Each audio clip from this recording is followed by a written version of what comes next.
tables, ladders, and chairs. Oh my, welcome back to Fog Wrestling TLC 4000's in the books. I don't really know what number we're at these days, but you may be wondering, why are we looking at an image of the Hardys and the Dudleys? Well, the Hardys and the Dudleys, folks, were actually in the crowd for this match. And obviously, these two iconic teams, for me, the two greatest tag teams of all time, they're competing at TNA Bound for Glory in a few months, so it was good to see them out there. But you know, this is tag team wrestling, man. This is my childhood. See, watching these two, man, these two teams, it's great. So many great memories, man. It's nostalgia. I'll accept that. You know what I mean? It's fucking. It's hard to accept that everybody you grew up watching's retired, dead, or just getting old and will soon be retired. It does hurt to say that.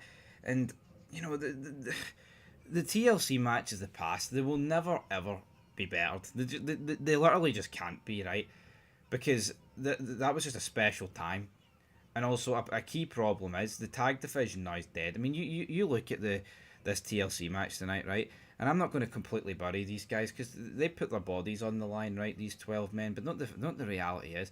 These are 12 guys that belong on the indies. They don't look like WWE superstars. There's nothing mainstream about them.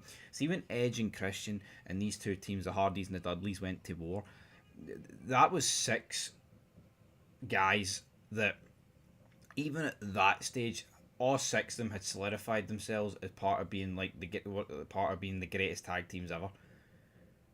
And look at even the singles careers that pretty much all of them went on to have. Like, yeah, I know, Devon didn't... Reverend Devon shits all over fucking Roman Reigns, right? So hold that L, guys. But you've got some mad spots in this match. Spanish Fly through a table.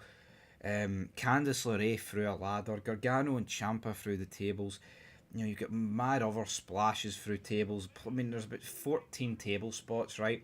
You've got a spot where B-Fab, Nikki Cross, and Candice LeRae all getting involved, right? Kind of like a throwback, if you remember, to the early TLC matches, like TLC 2, where Rhino, Spike, and Lita all got involved, which obviously is just 100, times better than this. You think of that, right? Spike comes out, does a couple of moves, Rhino snaps him in two. Actually, no, Spike comes out first, then Lita comes out, wraps a chair around Spike Dudley's head.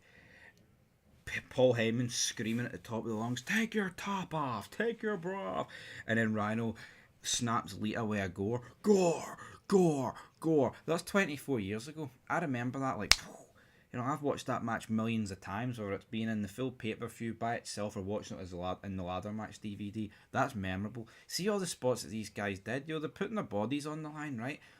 But there was just far too many. They're just not impactful. It's like they do a move and they don't let it breathe. They're just straight into the next one.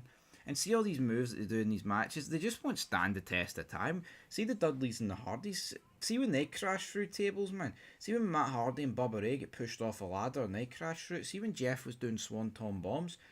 See when Bubba Ray powerbombed Jeff through the table and Edge was on it. I remember that. See when Jeff did it onto Spike and Rhino. I remember that. See at WrestleMania 2000 when Edge and Christian throw Matt Hardy off the top of the table that was on the 2 ladders and threw egos through it. You remember that? You remember these spots? I'm not saying these guys didn't risk it all the night and put their bodies on the line, but it just... Oh, God, and their sneeze there. Holy shit. Probably sound like I was about to start crying. It just... Cool, caught that mid-sneeze.